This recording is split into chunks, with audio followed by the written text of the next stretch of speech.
This week's episode is brought to you by Harry's. Hey look, March Madness is here again, that time when betting on the underdog can pay off big.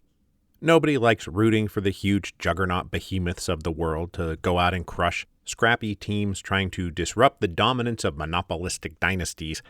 And why should shaving be any different? I've always been happy to support Harry's, and I've gotten a great shave at a great price for the entire time I've been using them. It's high-quality stuff with a great look and feel, so I feel like betting on Harry's has always paid off for me. Now, Harry's is giving their best offer to my listeners. New Harry's customers can redeem a starter set, which gets you a 5-blade razor, a weighted handle, foaming shave gel with aloe, and a travel cover to protect your blades when you're on the go. That is a $13 value for just $3. There has truly never been a better time to try Harry's, so go to harrys.com/revolutions to try Harry's today.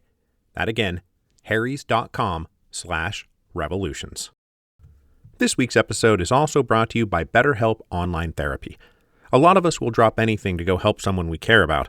We'll go out of our way to treat other people well, but how often do we give ourselves the same treatment? This month, BetterHelp Online Therapy wants to remind you to take care of the most important relationship in your life, the one you have with yourself. I can speak from personal experience that at a minimum, therapy helps you get things off your chest that are just sitting there like weights of indeterminate structure and size that you just can't get your head around. But honestly, articulating all your fears and anxieties and concerns makes them manageable, and the best way to get there is simply by talking about them. BetterHelp is online therapy that offers video, phone, and even live chat sessions with your therapist, which will be matched to your particular needs. Give it a try and see why over 2 million people have used BetterHelp Online Therapy.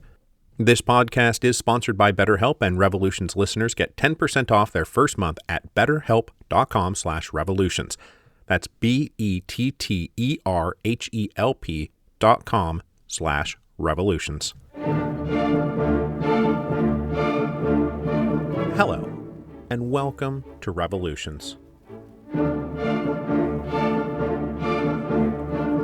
Episode 10.89, The Collapse of the Whites. The Russian Civil War began the moment the Bolsheviks seized power in October 1917. It was an inevitable result of October 1917. Now, this conflict had spent the 6 months after October taking the form of low-grade skirmishes between armed factions before it really blew up in the spring of 1918. Especially after the Czechoslovak Legion played their wild card at Chelyabinsk on May 14th. Since then, we have seen massive armies rising and clashing in major battles in theaters spread across thousands of miles, which involved every nationality in the former Russian Empire, as well as every great power in the world. 2 years after the October Revolution, the Russian Civil War is now reaching a critical point of climax.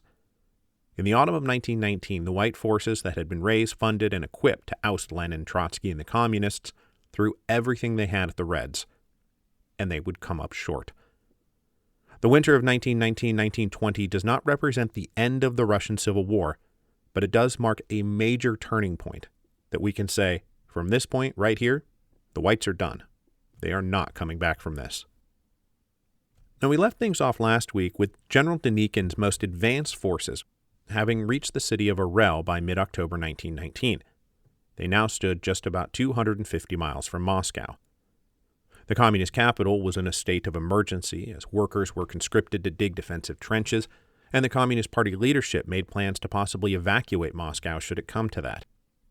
Had it come to that, the plan was to regroup on the Volga and up in the Ural Mountains. And the communist leadership had reason to believe it might very well come to that. Because at that same moment in mid-October 1919, Petrograd, the birthplace of the revolution, stronghold of the revolution, was itself in imminent danger of falling to a white army. It was not out of the question that within a matter of months, perhaps even within a matter of weeks, the 2 major cities in Russia would be lost.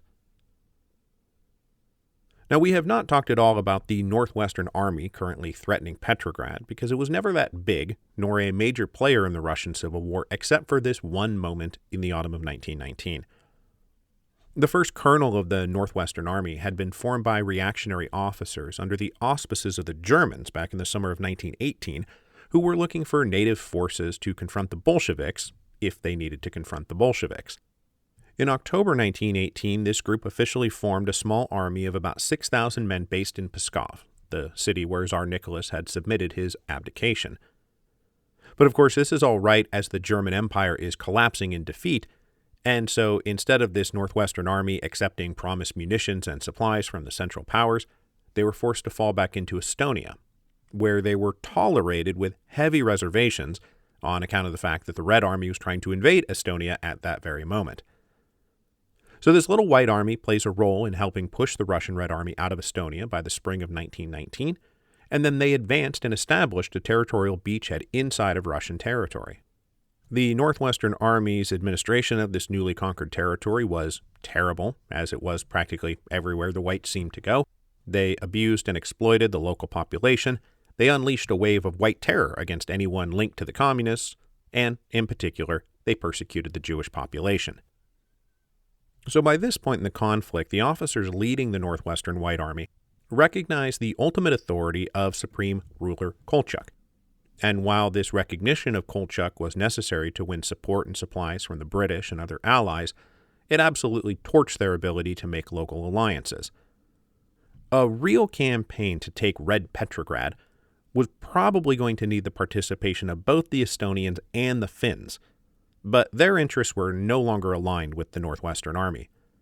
Kolchak's plan was to restore the Russian Empire one and indivisible, and that meant absolutely reincorporating Finland and the Baltic states into that one and indivisible Russian Empire.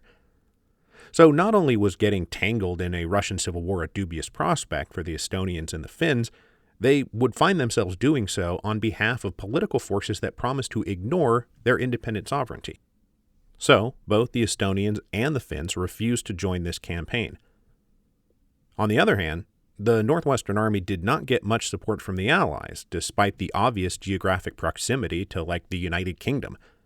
The Allies saw this particular group of whites as being closely linked to the Germans, and so they tended to direct their aid, munitions, and supplies to leaders who they believed to be their clients in Russia's, rather than the old Kaisers, and that meant Kolchak and Denikin. Though, as we'll see in a bit, the Allies are souring mightily on them too, and they will soon be looking to quit the Russian adventure altogether. Still, with Denikin's Moscow directive pushing up a huge array of forces from the south, the Northwestern Army advanced toward Petrograd at the end of September 1919. Mostly preoccupied with defending themselves against Denikin, the Reds suddenly had to scramble a defense of Petrograd. And while it might seem this is obviously something they would want to do, there was a great deal of argument inside the Communist Party about it. Lenin, for one, appeared willing to abandon Petrograd rather than commit vital forces to defending it. There was, after all, a reason he had moved the capital to Moscow in the first place. But the rest of his comrades were unwilling to just abandon Petrograd to its fate, and so even as Denikin's forces neared Moscow, the Reds peeled off some key reserves to go shore up Petrograd, and they sent none other than Trotsky to personally see to the defense of the cradle of the revolution. Trotsky arrived in the city on October 17th and took over leadership from Zinoviev, who had remained in Petrograd serving as the party boss since March of 1918. He had very much enjoyed his time as party boss of Petrograd and was among those Communist Party officials living extraordinarily high on the hog as he enjoyed the fruits of revolutionary victory. Trotsky, meanwhile, had spent the last several months enduring slights and critiques of his handling of the war and was determined to save his flagging reputation by saving Petrograd.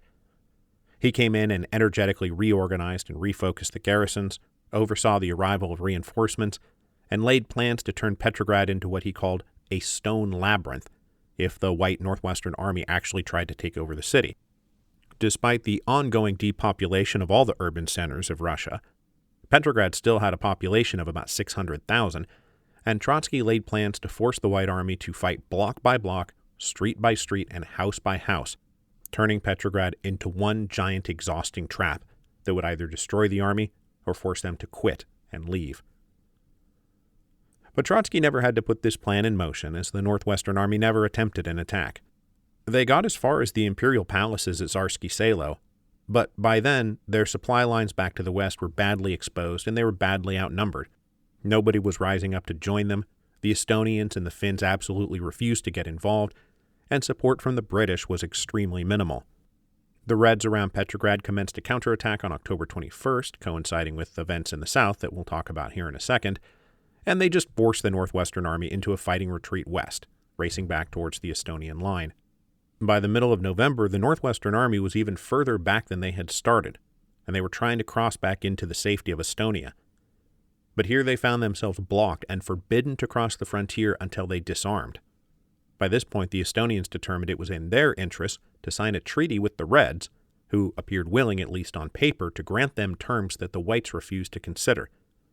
And just to look ahead a little bit, in February, the Estonians will be the first border state to conclude a formal treaty with the Russian Soviet Republic. Simultaneous to all these battles around Petrograd, and the alarming thought of possibly losing the birthplace of the revolution, the Reds were also facing a threat to the present capital of the revolution. By mid-October, as we've said, the most advanced forces of the White Volunteer Army had entered the city of Orel. But this was as close as they're ever going to get. Orel turned out not to be the final springboard towards the capture of Moscow, but the high water mark of the White Army. These advanced units had moved fast, their supply lines now stretched for close to 1,000 miles, and their conduct ensured that territory they cleared and occupied would be hostile rather than friendly. When he issued the Moscow Directive, Commander-in-Chief Denikin had counted on something like a popular uprising, creating a tidal wave that would bear down on Moscow. Instead, nobody joined up, and the army approaching Moscow looked like nothing so much as a thin trickle, currently in danger of being cut off from its source. Coming under heavy Red counterattacks, they fell back within a matter of days, and the Reds retook Orel on October 20th. Nobody knew it at the time, but the Whites had already gone the furthest they would ever go. From here on out, it was no longer about advancing forward, but about falling back. Now, in the face of the advances made by the Whites through central Russia, the Red High Command improvised a whole new strategy to deal with it. Now, you'll recall from last week that the plan was to direct their main attack down the eastern flank, down the Volga. But that strategy had to be abandoned in order to consolidate a defense against the White column coming up the middle. So as the Whites pulled back from Orel, they were hit with a 1-2 punch that sent them absolutely reeling. First, they got hit from the west by shock troops that included the corps of the vaunted Latvian riflemen, who were still the best and most reliable troops the Reds had. But even more devastating for the Whites was a sudden mass cavalry attack from the east that truly threatened to cut their lines and envelop all the forward groups. Now, up through mid-1919, the Red Army had shied away from building a cavalry corps as a matter of policy. Minister of War Trotsky associated the cavalry with retrograde politics. He called the cavalry a very aristocratic family of troops, commanded by princes, barons, and counts. He believed that a modern communist army would be built around mass mobilization of the population, backed by the most advanced industrial weaponry they could build. World War I had amply demonstrated that cavalry, in addition to being a bastion of conservative politics, was a military anachronism. So, while small units of Red cavalry did form in the spring of 1919, it was mostly over Trotsky's objections. The Great Cossack Cavalry Raid of August 1919, however, the one we talked about last week, convinced everyone in the Red High Command of the immediate practical necessity of a large mobile cavalry force in the field. So they aggressively recruited among World War I cavalry veterans, including Don Cossacks and Cuban Cossacks. There was something of a generational divide among the Cossacks, as the younger cohort was more sympathetic to socialism and saw the advantage of allying with the Reds rather than the Whites.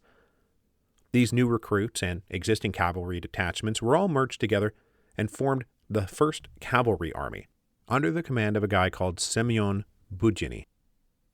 Budyny had been born into a poor Russian settler family in the traditional Cossack regions and was drafted into the Imperial Cavalry back in 1903. He was a decorated soldier who transferred from the disintegrating Imperial Army into the Red Army and had been leading small cavalry units down in the southeast since the spring of 1918. In the emergency chaos of late 1919, Budyny's 1st Cavalry Army made their most consequential and dramatic entrance into the Civil War. In the 3rd week of October, in conjunction with several Red Rifle divisions, the 1st Cavalry Army fought the main force of White Cavalry for control of the city of Voronezh, which was a critical regional capital and railway junction situated at a very strategically important spot on the upper Don River. When the Reds successfully captured the city on October 24th, the White Volunteer Army was truly exposed to encirclement and was now effectively cut off from their Cossack allies. The 1st Cavalry Army was absolutely the difference in this fight. They forced the entire White line everywhere to retreat backwards in search of a safe place to regroup, with the Reds following in fighting pursuit. Now, as the Whites fell back in late October and early November 1919, they staged various counterattacks, and it was far more of a back-and-forth campaign than simply the Whites fall back and the Reds advance.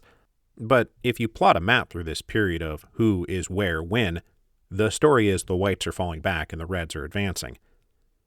Morale among the White forces is absolutely collapsing as they stumble backwards. They were unable to find a firm base they could defend long enough to truly regroup. The Reds had them on the run. With their forward detachments in full retreat, the Whites also faced major problems behind their lines. Ukraine was filled with antagonistic turmoil, and Nestor Makhno's Black Army was making the whole region untenable for the Whites. Now, over the summer of 1919, initial White ascendancy in eastern Ukraine had forced Makhno's insurgent army to relocate far to the west in the city of Uman. They arrived as a somewhat bedraggled mass of refugees and armed partisans, most of them wounded in one way or another over weeks of fighting, and plenty more sick from a raging typhus epidemic that was taking hold just about everywhere in mid-1919. The Blacks cut a ceasefire deal with the nationalist forces who controlled Uman, and they tended to their sick and wounded. But by early September 1919, the Whites decided they should launch an offensive and crush the Black Menace. This was a decision that backfired spectacularly. Makhno still had about 8,000 capable fighters, and at the Battle of Peregonovka on September 26th, the Blacks not only resisted the White attempt to annihilate them, but they turned the tables entirely. They broke the Whites and sent them falling back in complete disarray, with entire units being wiped out or disintegrating during their chaotic retreat. Makhno then spent 10 days leading a rapid advance back east towards the Dnieper River, and by the first week of October, they had reestablished control over the whole middle of the river. So just as the Whites' leading edge was falling back in search of a safe base, the Blacks in Ukraine were there to ensure that they found no peace or rest inside Ukraine. By November 1919, the Moscow Directive was an absolute dead letter, and the Whites were falling back in an unbroken retreat. In the west, Kiev fell to the Red Army on December 16th. In the east, the Red Army pushed south and recaptured Tsaritsyn on January 3rd. General Denikin tried to reform a line north of the Don River and hold on to Rostov, but frankly could not make his forces hold still, and of their own disobedient initiative moved south of the river to put the natural barrier of the Don between them and the advancing Red Army. Rostov fell to the Red Army on January 7th. But here the lines did briefly resettle. Denikin managed to make a brief reorganized stand and repulse the First Red Army's attempt to cross the river.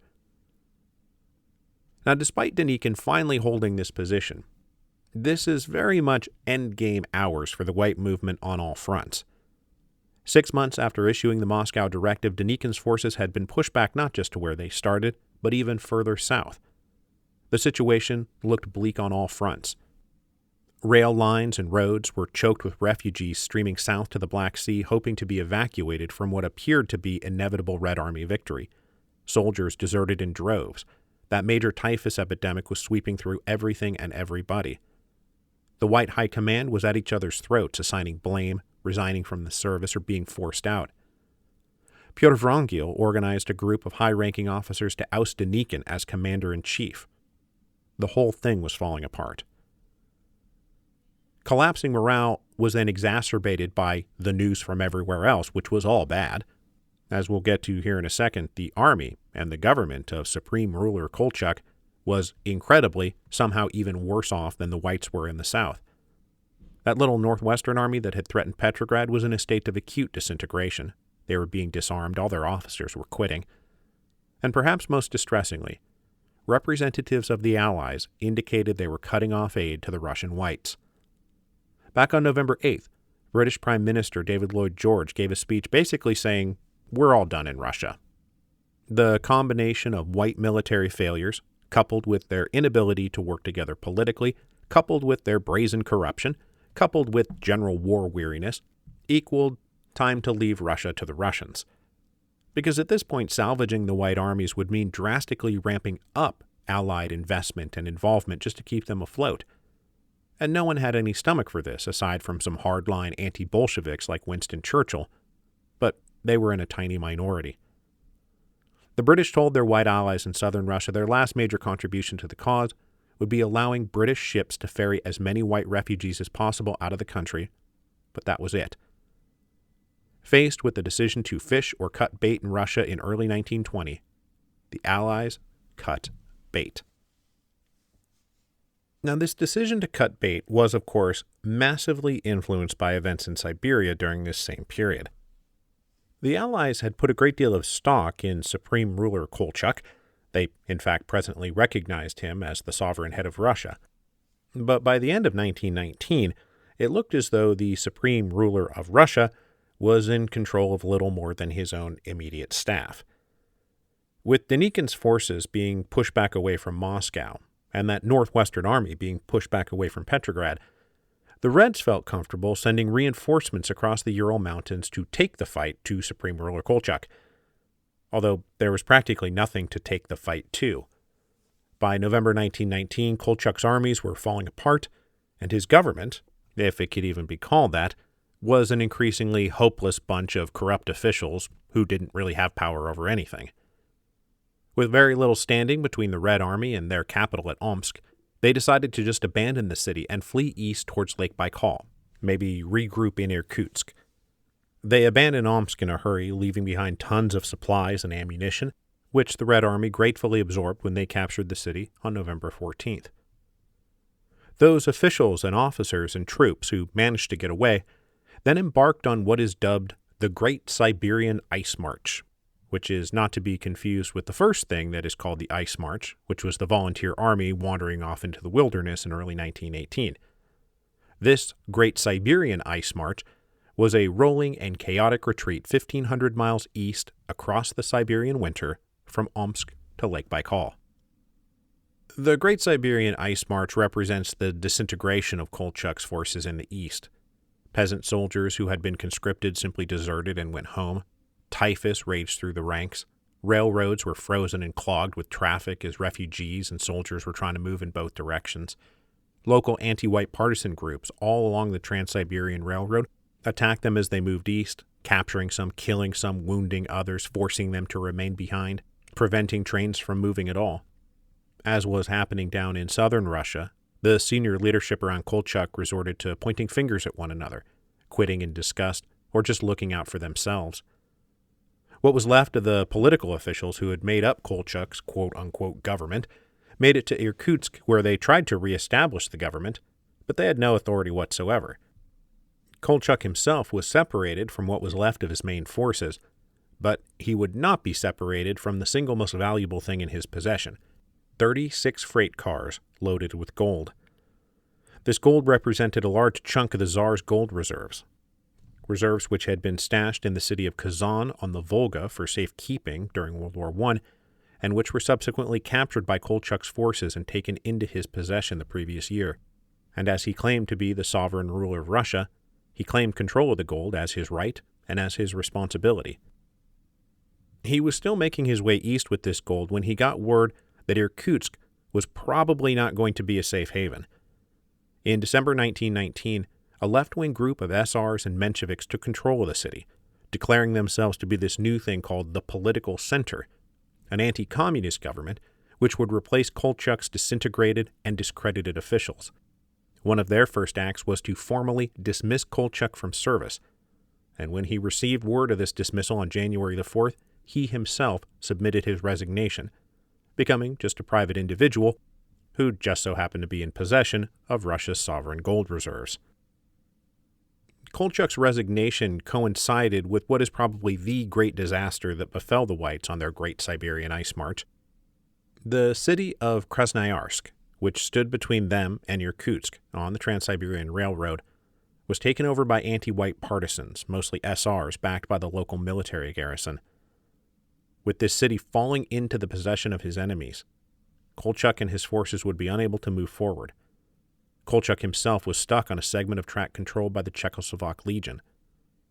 and the legionaries had been nominal allies of Kolchak and the Whites, but this had always been a marriage of political and military convenience.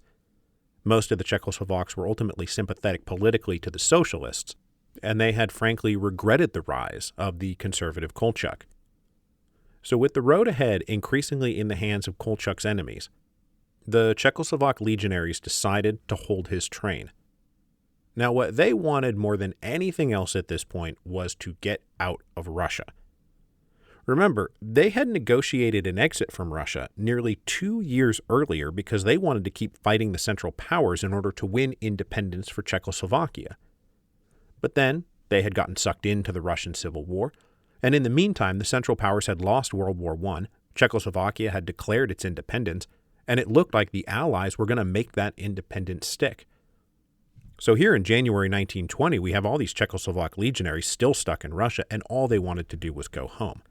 They were happy to use any bargaining chip they might have on hand for safe passage out of Russia, including Admiral Kolchak, and especially his 36 train cars full of gold. Now, to ensure that they had no trouble with the political center group that had taken control of Irkutsk, the Czechs agreed to hand Kolchak over to them. Now, in these negotiations, it seemed like the idea was that Kolchak's safety would be guaranteed, and for his part, Kolchak wanted what the Czechs did: safe passage to Vladivostok and a ticket out of Russia. But just 6 days after the Czechs transferred custody of the admiral to the political center group in Irkutsk, a communist-aligned military revolutionary committee asserted its control of Irkutsk. Between January 21st and February 6th, a group of interrogators questioned Kolchak at length, and by all accounts he spoke honestly and with unapologetic frankness about everything he had done and everything he planned to do. He still hoped to be allowed to leave peacefully, but the orders from Moscow were to ship him back to the capital for trial. In any case, the orders were explicitly not to execute him, because the Reds did not want white leaders fighting to the bitter end on the assumption that if they fell into the custody of the Reds, they would be executed. But the leaders on the ground in Irkutsk made a different calculation. And I think this time it is different from when Tsar Nicholas and Empress Alexandra and the family were killed. In that case, the leaders in Moscow almost certainly ordered the execution and only pinned it on the local guys after the fact, whereas in this case, I think Lenin honestly did not want Kolchak to be summarily executed. But what was left of Kolchak's White Army was closer to the city than the Red Army was. So in the wee hours of February 7th, allegedly out of fear that the admiral would be rescued by that White Army, they took him out back and shot him, along with the guy who had been serving as his prime minister. Their bodies were then unceremoniously dropped in a river. Admiral Kolchak was just 45 years old, and he had been supreme ruler of Russia for 14 months. His body was never found. With the Red Army advancing, the Czechs decided to cut one last deal. They still had in their possession the Tsar's gold reserves, and they promised to hand it over to the Reds in exchange for free passage to Vladivostok. This was a very easy deal for the Red Army to make, as it would both bring the gold reserves into their possession and get rid of one of their most implacable opponents at the same time. So, they made the deal. On February 7th, 1920, the same day that Kolchak was shot, the Czechoslovak legions signed an armistice with the Reds, promising to exchange the gold in exchange for safe passage out of Russia. When the armistice with the communists was concluded, the last dozen or so Czechoslovak trains passed through Irkutsk on their way east. They would run into some trouble both from the remnants of the White Army who were trying to keep up the fight, and the Japanese military who had a huge presence in the region, but eventually they made it to Vladivostok, where they disembarked in waves over the next several months. They left behind about 4,000 dead, but more than 2 years after they commenced what they thought was going to be a journey home, the majority finally did complete this journey home. They practically circumnavigated the globe to return to what was now their independent homeland, where they would go on to form the core of a new Czechoslovak army. As for the Tsar's gold, the reputable research I can find says that it was taken in full back to the city of Kazan by the communists, but there are persistent local legends that one of the cars maybe wound up falling into the ice of Lake Baikal, and another that the Czechs maybe helped themselves to a bit of gold on their way out the door, which, whether that's true or not, I can't say, but I can say that I wouldn't exactly blame them. Rumors of Admiral Kolchak's execution reached central Russia by mid-February, but they were not officially confirmed until March.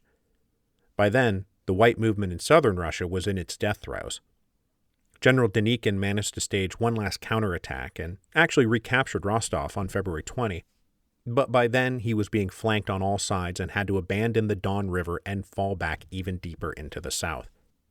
As they fell back, refugees followed in a flood, and one white officer commented, "The exit of the Russian people reminded me of biblical times." Their final destination was the port city of Novorossiysk, from which they hoped to get passage out of the region. At a minimum, get ferried over to Crimea, which was about to be the last major stronghold of the White forces. But there was not enough time to get everybody on board a ship, nor space enough for everybody who wanted to leave. By the end of March 1920, about 34,000 people had been evacuated, but tens of thousands more were stranded. Some attempted to keep moving on foot, heading down the coast and trying to board anything that would float. Some kept going until they had walked all the way to Georgia. General Denikin understood that whether the whites would ultimately come back from the disasters of late 1919 and early 1920 would not be his question to answer.